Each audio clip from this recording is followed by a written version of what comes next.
ঘন কুয়াশা ও তীব্র শীতে বিপর্যস্ত হয়ে পড়েছে উত্তরের জনপদ গাইবান্ধার জনজীবন। টানা কয়েকদিন সূর্যের দেখা না মেলায় হাড় কাঁপানো শীতে স্থবির হয়ে পড়েছে স্বাভাবিক জীবনযাত্রা।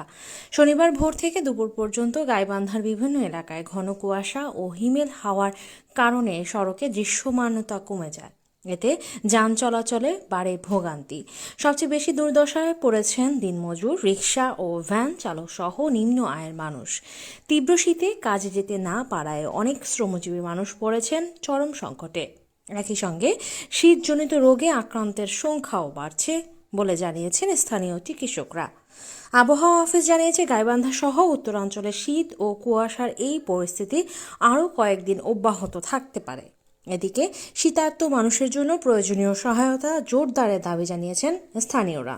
তো বারান জানা নেপর তলু থাকা জানা কিরকিরা ঠান্ডা নেপ তো নাই, খালি কম্বল কয় একটা দুটা কম্বল তাকে শীত কাটান যায় না তো। আজ গাইবান্ধা প্রচুর ঠান্ডা। ঠান্ডার জন্য সবাই ঘর থেকে বের হতে পারছে না এবং গাইবান্ধায় মূলত ঠান্ডার প্রভাবটা বেশি। আমরা মনে করি যে এরকম ঠান্ডা থাকলে তাহলে সাধারণ জনগণ এবং বয়স্ক মানুষের অনেক সমস্যা দেখা দেবে।